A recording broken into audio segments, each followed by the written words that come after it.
Tonight's presentation is titled An Introduction to Bariatric Surgery, and our presenting providers are Trinity Health IHA Medical Group Bariatric Surgeons, Dr.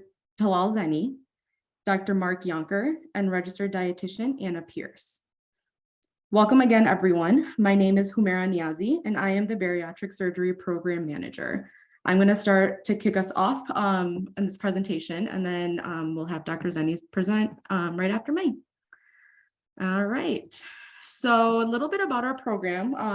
We are a bariatric surgery office.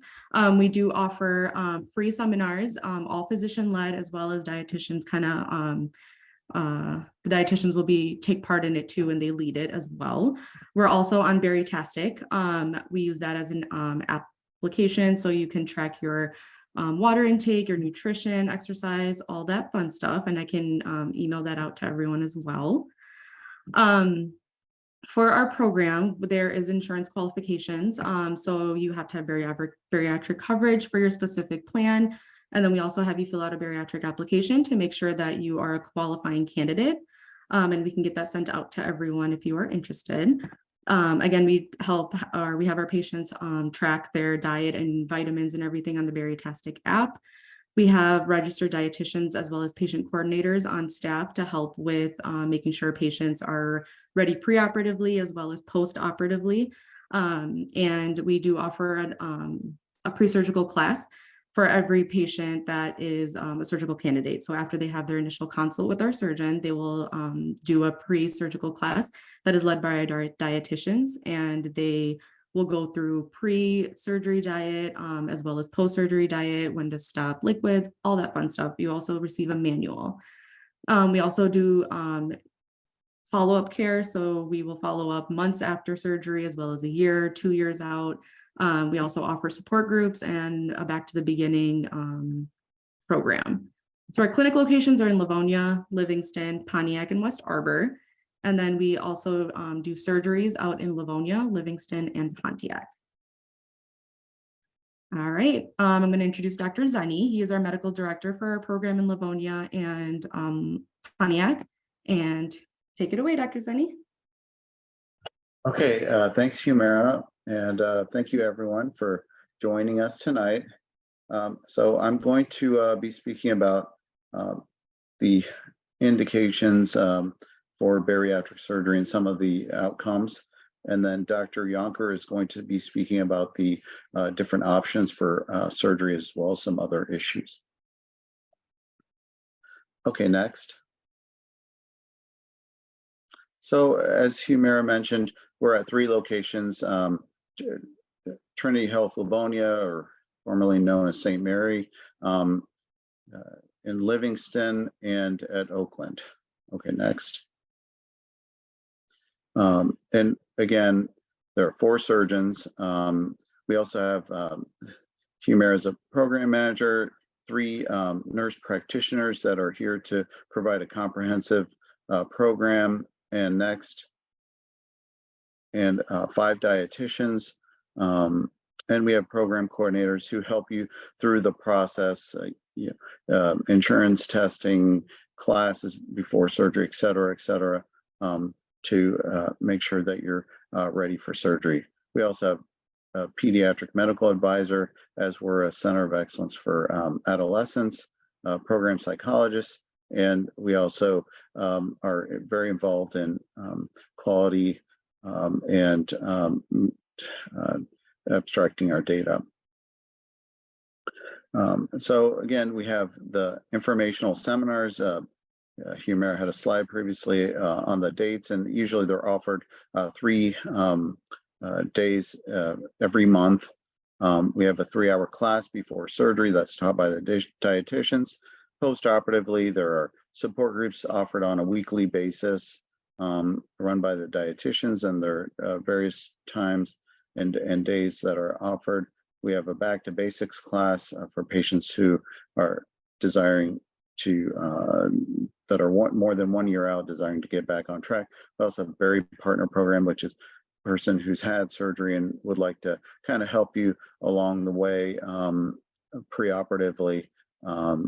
not for medical advice, but to help with, the various other things that you might have questions about and want support for it. Okay, next slide.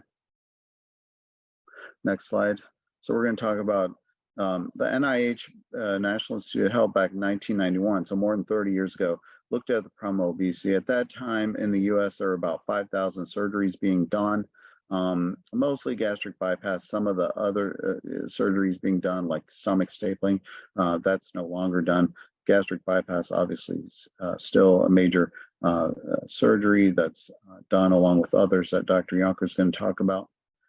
And basically, they compared it to medical weight loss and our other pharmacotherapy. What they found was that surgery had much better weight loss and maintenance of weight loss, and so they recommend surgery and establish criteria for it. These are still the same criteria that are used today. A BMI of more than 40, which is roughly 100 pounds over your ideal weight, or a BMI of more than 35, which is about 80 pounds over your ideal weight. If you have other medical problems, comorbidities as they're known, diabetes, high blood pressure, sleep apnea, among others. Next. So the incidence of obesity was about 10% in most states back then. Next, it's gone up. We can take the next slide to 20% by 2000. Next, please. Was more than 30% in many states, including Michigan, and by 2010. Next, please. And was more than 35% in 2019 in Michigan and many other states. So you can see the incidence of obesity has gone up pretty significantly.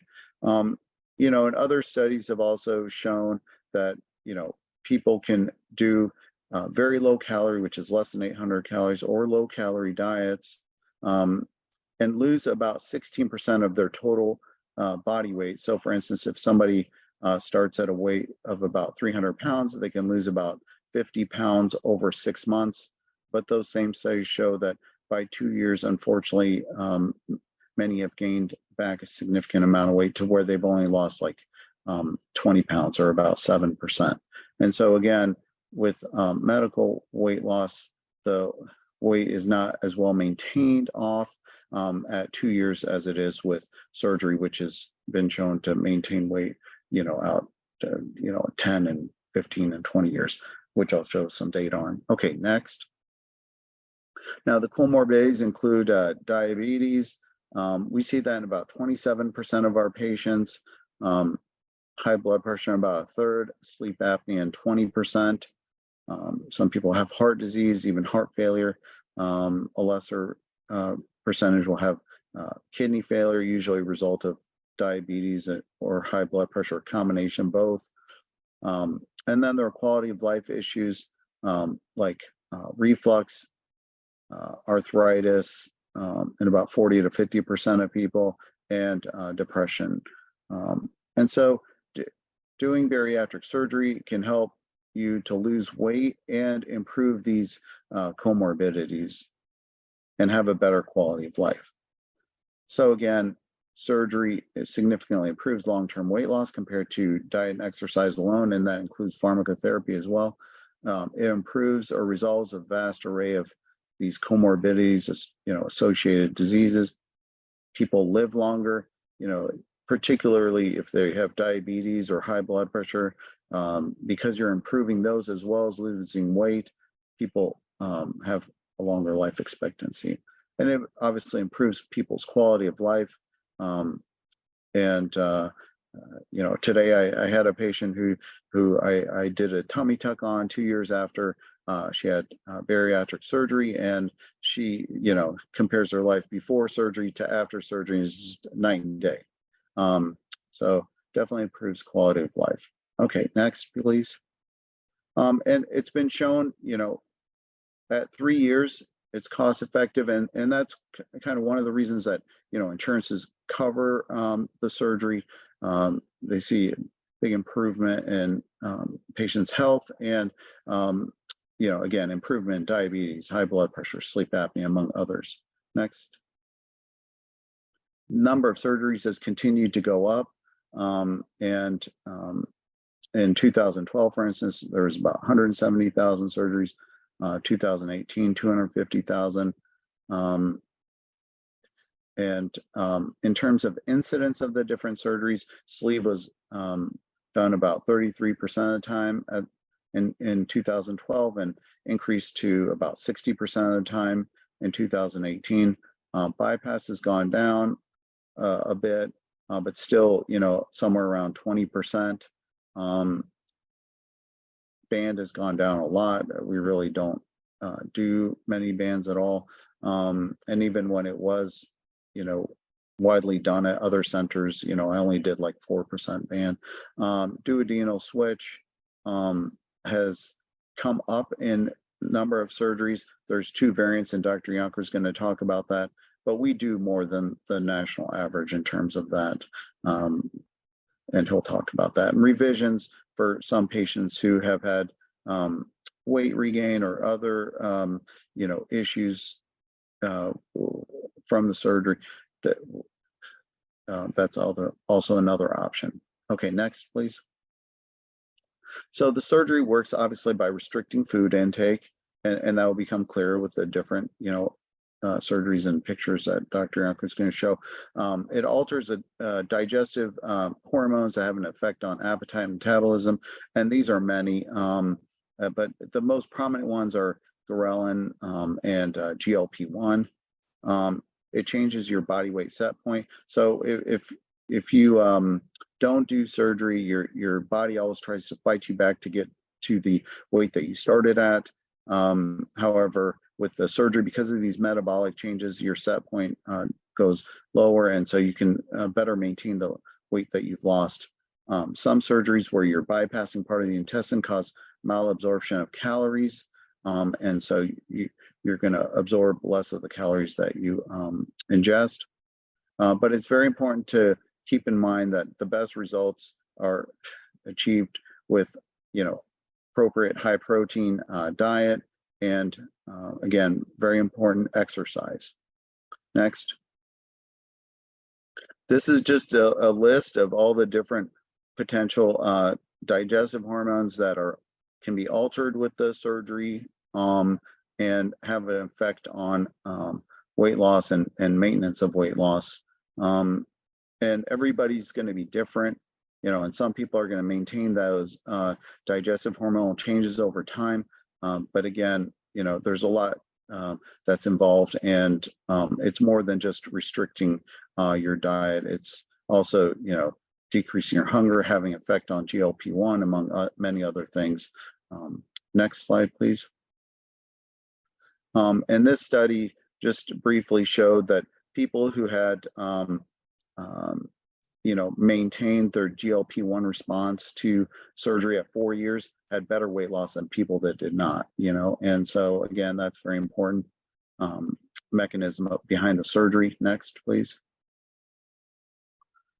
Again, people live longer after surgery. This is shown in the Swedish obesity study, which they follow patients, next please, for 20 years and longer really, but this slide shows 20-year follow-up, and people live longer. And again, it's because of improvement in diabetes, high blood pressure, decrease cardiac disease, among other things, which really, and it also, by losing weight, obesity before surgery, it also increases your risk of certain types of cancer. And so by losing weight, you decrease those types of cancer incidence. So that's another mechanism behind increase in your longevity after surgery.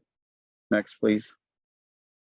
Comorbidity resolution occurs in many, and if you take all comers, diabetics, about 84% resolve their diabetes. Even people that are on insulin, about 40% can come off of their insulin. The other 60% can decrease their insulin requirement by a third to a quarter. High blood pressure resolves in about a third, improves in about a third, but doesn't make a difference in about a third. Some people just have essential hypertension that independent of weight.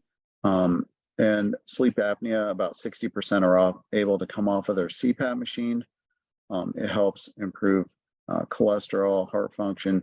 40% with arthritis and hips or knees will have resolution of that and have, be free of pain there. PCOS improves in about 70%. Reflux, about 80% after gastric bypass will resolve their reflux. With the sleeve, it's about 25 to 30% will resolve the reflux, but most will stay the same after surgery, after sleeve surgery. Okay, next. And this shows importance of exercise after surgery to maintain your weight loss. So Kevin Hall at the National Institute of Health followed people who had gone through the Biggest Loser competition.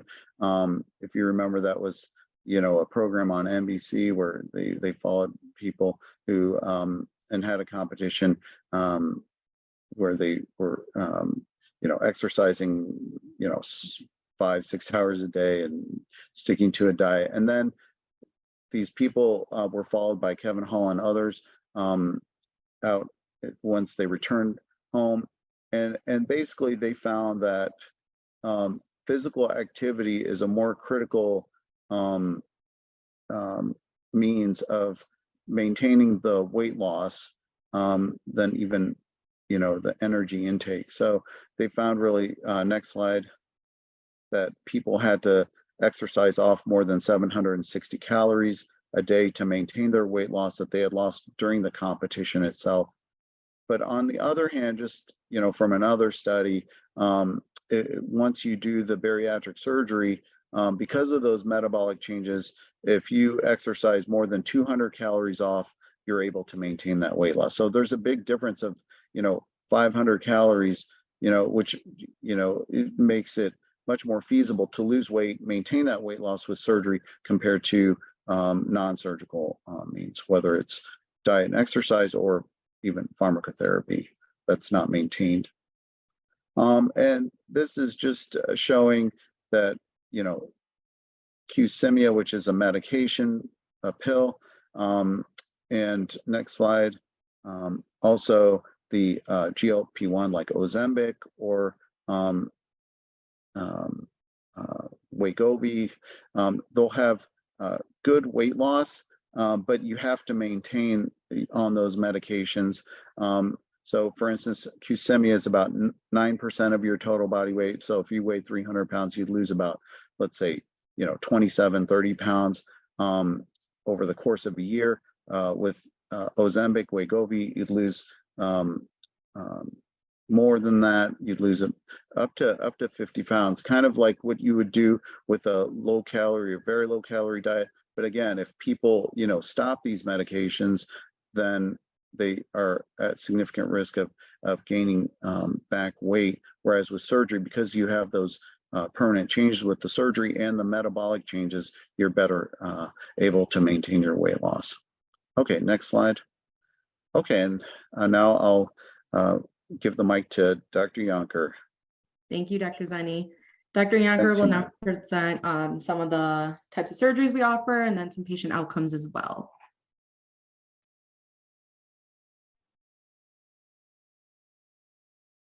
Hi everybody. Like these guys said, I'm Dr. Jonker, and yeah, Humor, you can go to the next slide. So I just have a few slides here to talk about the different operations to give you an idea of what's available.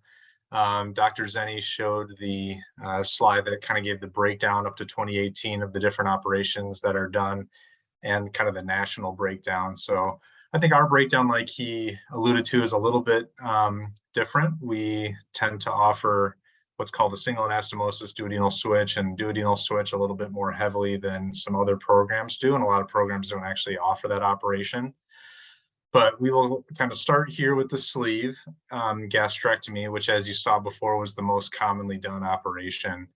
And the sleeve is a nice operation for a lot of people because it's quite simple in concept. It only involves the stomach organ and does not involve the intestine at all. So you can kind of see on this diagram here, what we do is remove about 80% of it. So that's kind of that lighter shaded area that comes out. And the stomach becomes more of a narrow tube that's only about 3 or 4 ounces to begin with. Naturally, it gets a little bit bigger over time. Certainly 2 or 3 years out, people can physically take a little bit more in than they had before. It really should never go back to being as it was before, but some of that restriction does let up a little bit. Some people think with the sleeve that we're doing something similar to a band, which was done more in the past, which we really don't do anymore. But there's no foreign body around the stomach. There's nothing sort of holding its shape. It's just the stomach shape itself. You do have some reduction in hormones that drive hunger. So usually people will feel some change in taste, a change in hunger feelings, and you do get a bit of a metabolic shift with this as well. So you actually do see pretty good resolution of a lot of those comorbidities Dr. Zeni was talking about, like diabetes, high blood pressure, sleep apnea, but a little less so than something like the bypass or the duodenal switch. The nice thing with the sleeve, because there's no kind of change in the intestine or the path that food takes through your digestive tract, there's very low incidence of things like vitamin deficiencies. So that can be a very nice feature long term. Go to the next slide. The trade-off for very few potential long-term issues is that the weight loss does tend to be a little bit less with this compared to a bypass and then a duodenal switch on average long-term. So kind of long-term averages, you see about 60% of excess weight lost. That's going to vary person to person, and I'll show some different outcomes calculators that you can actually use yourself to look up outcomes specific to your individual cases. Again, the weight loss long-term, about 10% less than a gastric bypass. Another nice thing with the sleeve, no medication restrictions. So because things are going through the stomach naturally, there's really nothing that you can't take, whereas that changes with the other operations, particularly the bypass.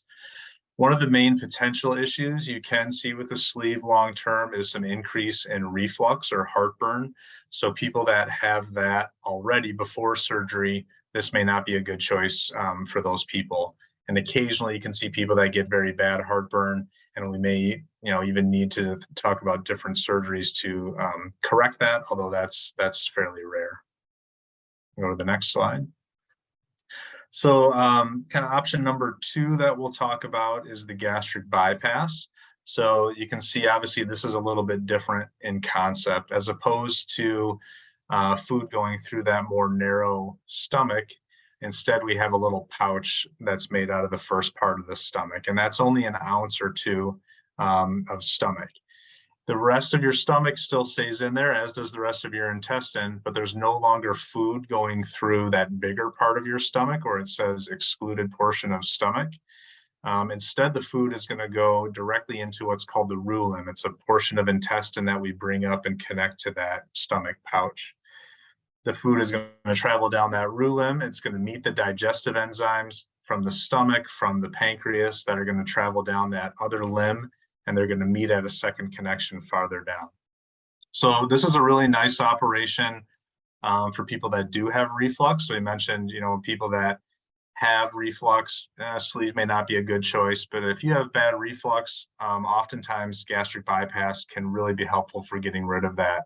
That little pouch has very small amounts of acid in it, and the emptying into the intestine has very low resistance, and so people will usually see pretty dramatic and immediate improvements in their reflux. The weight loss, again, does tend to be a little bit better compared to a sleeve. So, long-term, about 70% excess weight loss is something we see. A little bit better resolution rates for some of those comorbidities like diabetes long-term as well. One of the kind of major drawbacks that we see with the bypass is that it does limit some of the medications people can take, though. So that's always something we have to watch out for when we're screening people ahead of time. So the connection between the pouch and the intestine, because that intestine isn't normally hooked up directly to the stomach, there can be risk of an ulcer at that connection. And the things that really increase that ulcer risk are smoking is number one, NSAIDs, so things like ibuprofen, Aleve, high-dose aspirin, that's kind of number two. And then steroids and some immunosuppressant medications also can put you at higher risk there. So we really want to make sure, you know, you don't have strong needs for those medications if we're considering something like a gastric bypass. Next slide. So now we come to the single anastomosis duodenal switch. So this is a little bit of a kind of newer operation on the scene. It's been done in higher numbers in different places across the country, but you know, we're one of the few programs in the state that really does this in pretty high numbers, and I do like this operation quite a bit. This is a bit of a hybrid between a sleeve and a bypass in concept. As is the duodenal switch, the traditional duodenal switch, which we'll see on the next slide. So what we do is create a sleeve gastrectomy from the stomach. So you can see that portion of stomach is taken out just like in a regular sleeve. We tend to make the sleeve a little bit bigger because we actually want you to be able to physically take in protein and nutrition a little bit easier, because your requirements for that go up a little bit with this type of operation. But then the bypass portion, rather than being done at that stomach pouch, is done at the end of the sleeve, just after the exit of the stomach at the duodenum. And we end up bypassing about half of the small bowel with this and create a short, what's called common channel, where the food meets that digestive enzymes coming down the biliopancreatic limb there. So with that amount of bowel that's been bypassed, one of the major risks with this operation is from a nutritional standpoint. So we have to make sure that patients are highly motivated, they're going to follow up with us consistently, especially long term, and that they're going to be compliant with that vitamin regimen, or you can certainly develop significant vitamin deficiencies. The nice thing with this is that the weight loss tends to be the best of the operations we've talked about so far. It traditionally does not restrict some of the medications you can take, like the bypass, so that this connection can hold up to things like the ibuprofen, steroids, things like that, and doesn't have that same ulcer risk that the bypass has. This version of the duodenal switch, the single anastomosis just means connection, just has that one connection. So there's a little bit longer common channel, so slightly decreased risk of things like loose stool frequency, some bowel obstruction issues maybe compared to a traditional duodenal switch, which we can go to the next slide and see that. So this is that traditional duodenal switch. You can see it's pretty similar to that single anastomosis duodenal switch. You still have that sleeve portion, but similar to the gastric bypass, you have two connections. Again, these connections can stand up to those medications, doesn't have that same ulcer risk. There is a little bit higher risk of vitamin deficiencies with this compared to the other operations, even because you have a even shorter common channel where things can be absorbed. But this does have the highest weight loss. So especially people with fairly severe metabolic disease and higher weights, body mass index is getting up into the 50s and maybe 60s even. This may be the best option for those patients to really have good long-term weight loss and high weight loss maintained over time.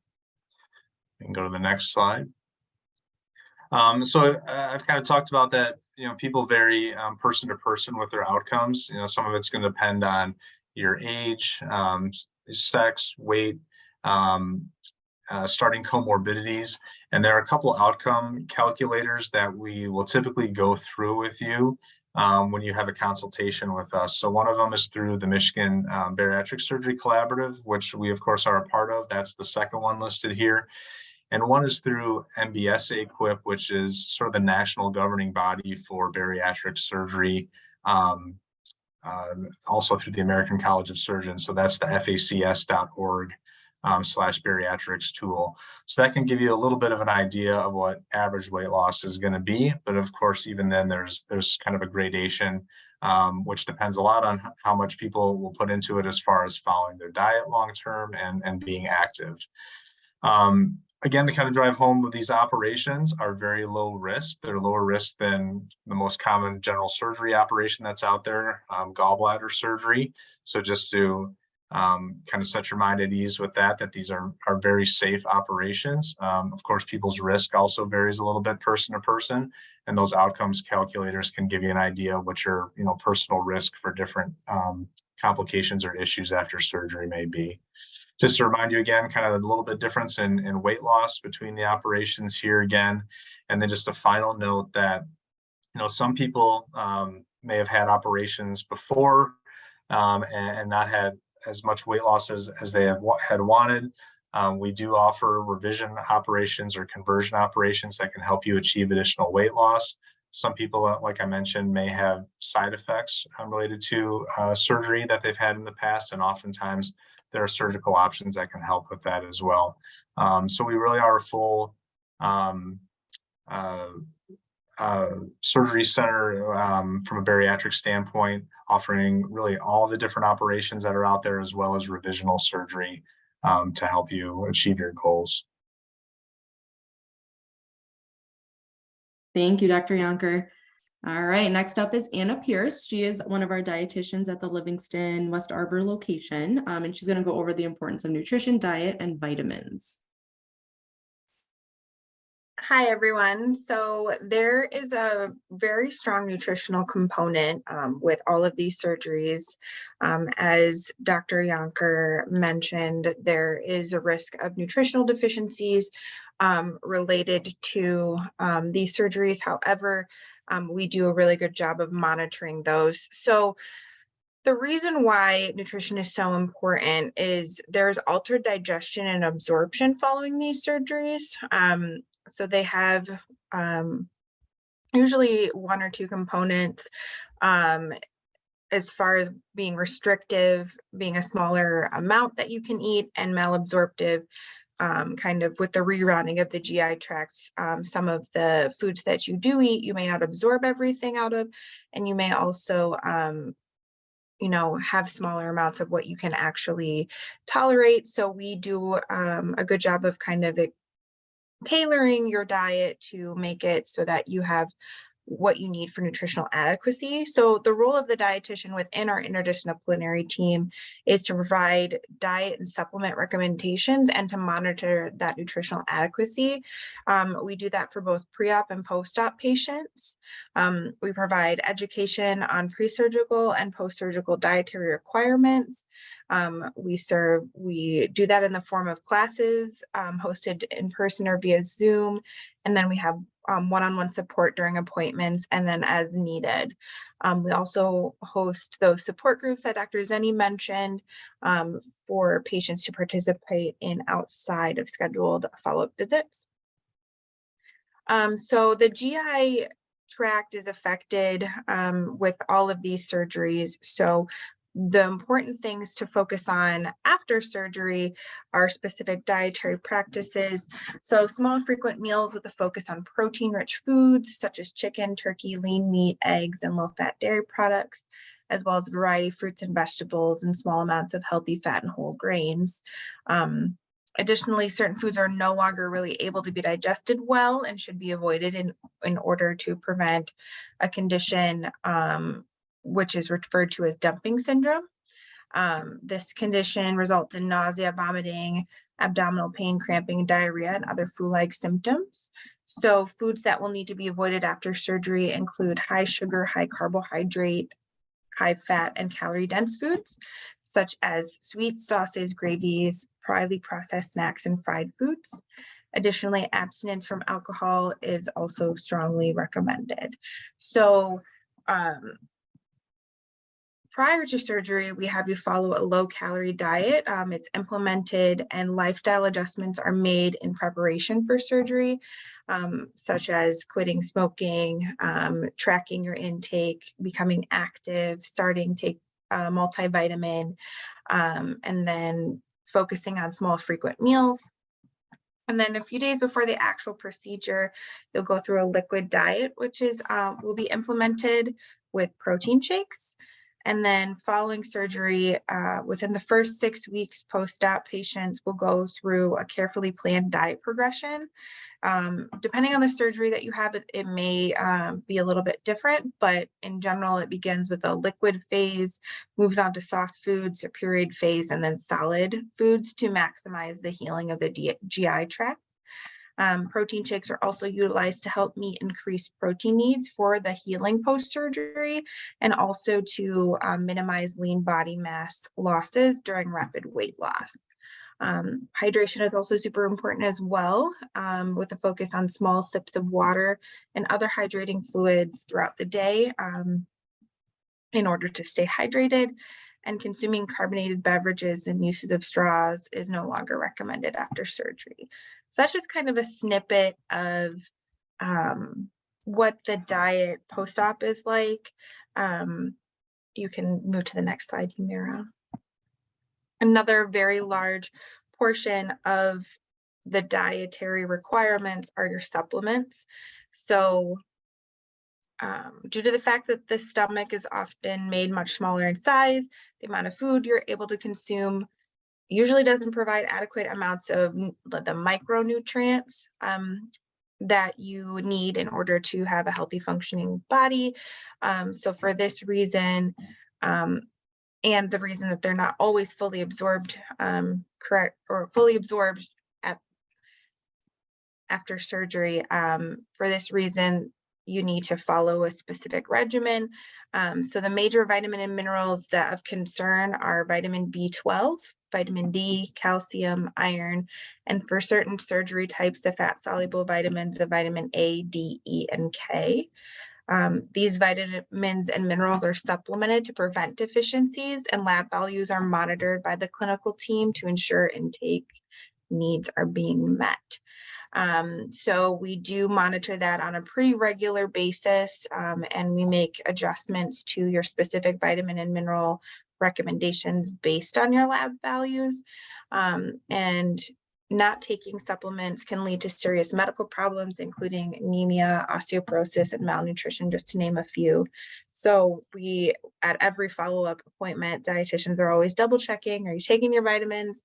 Are you taking them when and how you're supposed to, and really making sure that overall you're meeting your nutritional needs.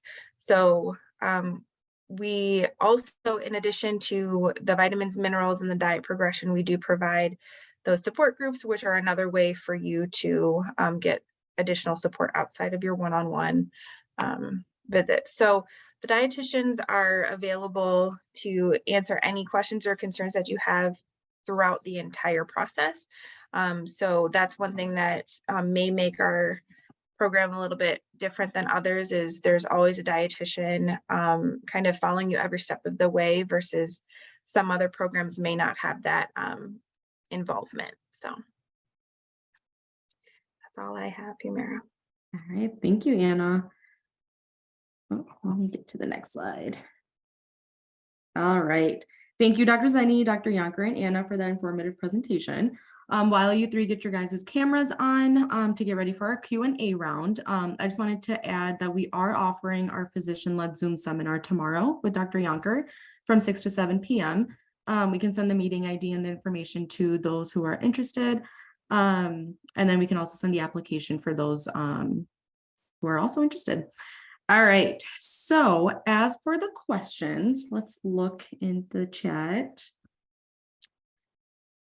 All right, so our first question is, does BCBSM participate in the surgery?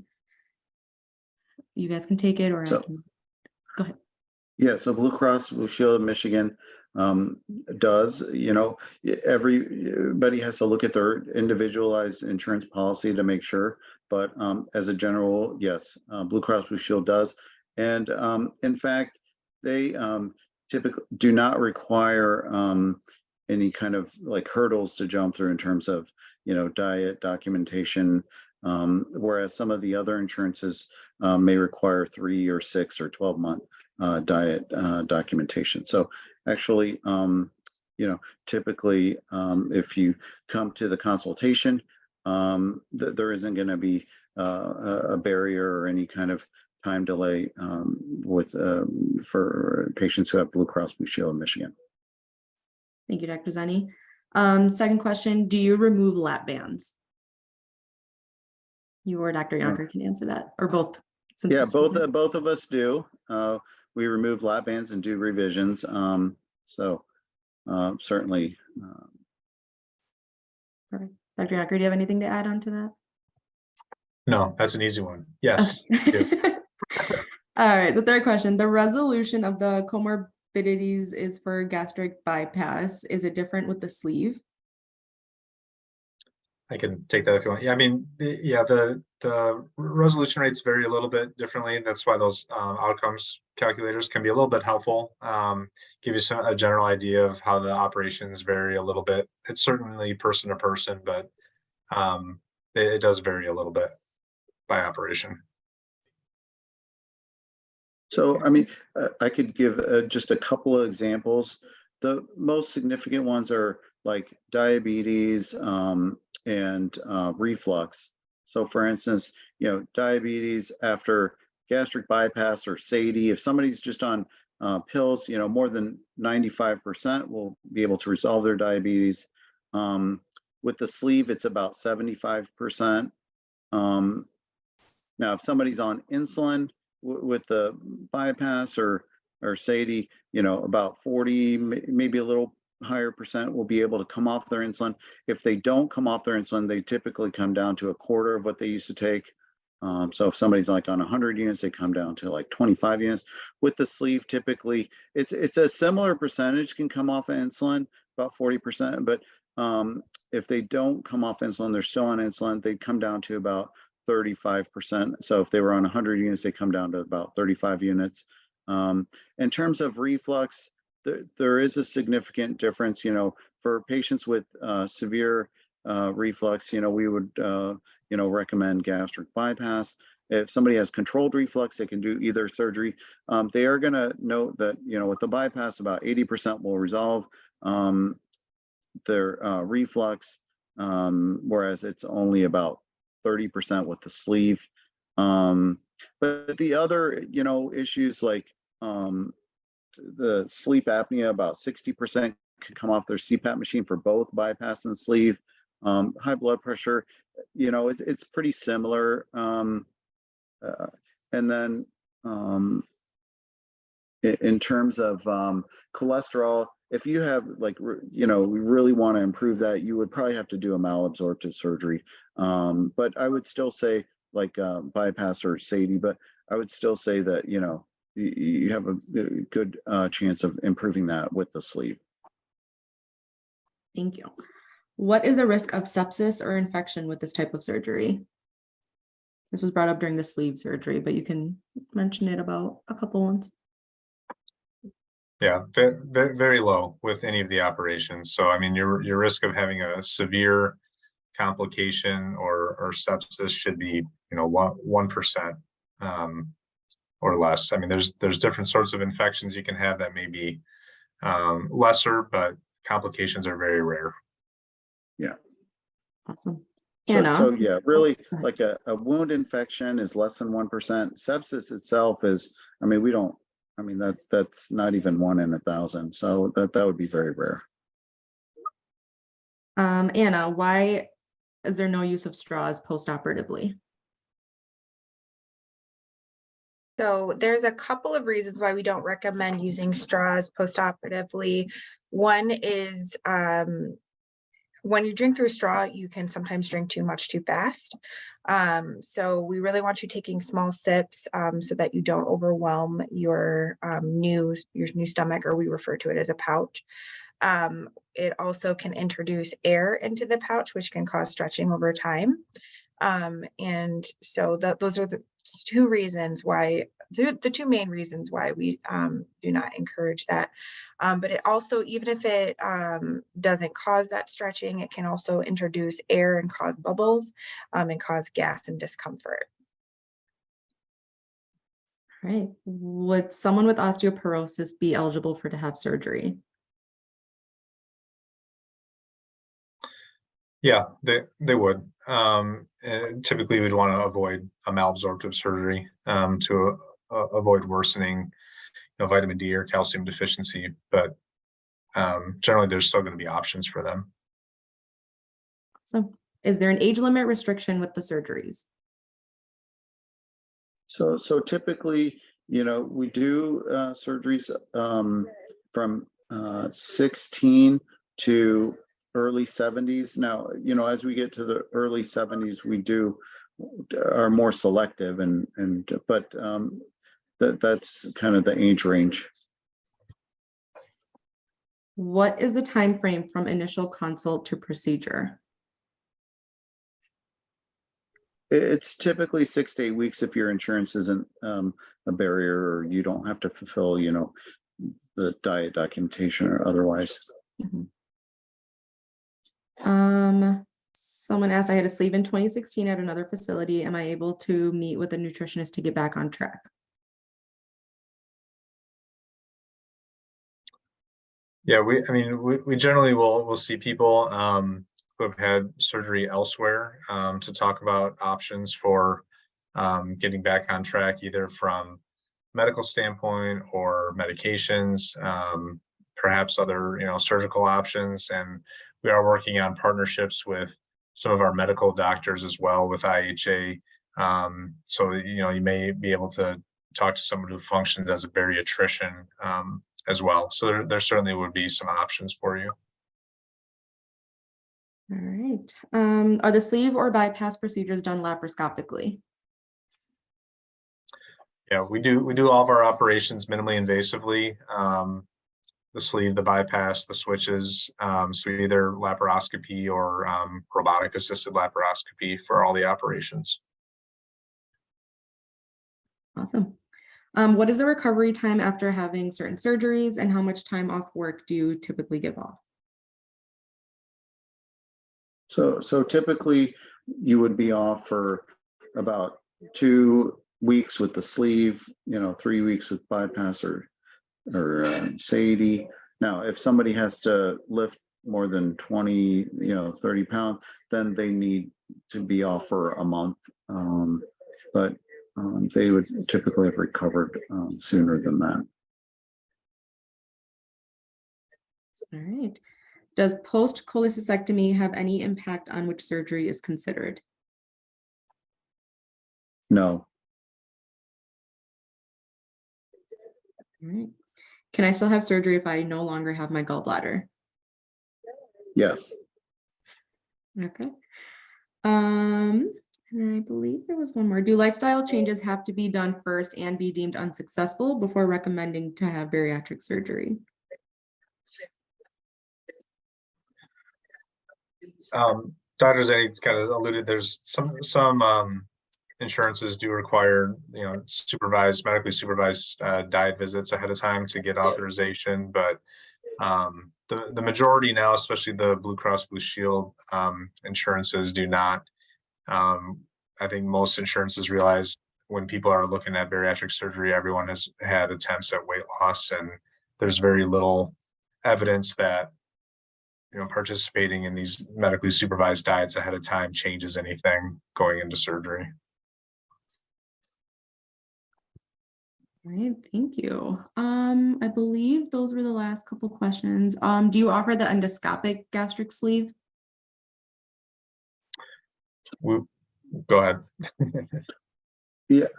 I was going to say, we do not, the problem with that, first of all, that was developed in Iran because they didn't have staplers. And so it's definitely, you have better results if you remove the stomach and, with the endoscopic sleeve, the problem is you're putting stitches on the inside, but those stitches, inevitably come undone, and then you get these pathways within the stomach that allow people to eat more and more over time until it's not even helpful. And the other reason it was done was maybe with the thought that you know, it might reduce the leak rate, but, you know, the leak rate is less than, you know, it's like 1 in 1,000. So it's very low with the sleeve. And really, even with that surgery, putting stitches, they can get leaks. So it's really has not been. Now, over time, there might be new things that come out, you know, but at this time, I would not recommend doing endoscopic sleeve gastrectomy or endoscopic sleeve gastroplasty. All right, and then 2 more questions. So after this seminar or after this webinar, what would be the next step to proceed? I can Mira, take you that, should or just guys take can- that one. Yeah. So the next steps would be you can call our office, or we will contact you once you fill out the survey at the end of the presentation, and we will send you the application either through MyChart or through email. And once you submit it back to our office, we will see if you qualify. We'll get your insurance contacted to make sure you have the coverage. And then once we confirm that you qualify, we will get you scheduled with one of our providers at the location that you prefer. And then the other question is, go ahead. I was going to say, I see a question here. Does the Blue Cross plan for Trinity employees cover revision? And the answer would be yes. All right. And then can you post the calculator links in the chat, please? I don't think you need to say this one. We can put the links in the chat as well. And then we can also, you'll get the email links as well for being able to access those calculators. I see a question about Blue Cross New Jersey, Mm-hmm. And I mean, we would recommend that everybody look into their insurance plan, but also we do have an insurance authorization team. And so when, you know, you call into the office, they can look into that for you. And because every state is going to be different, quite frankly.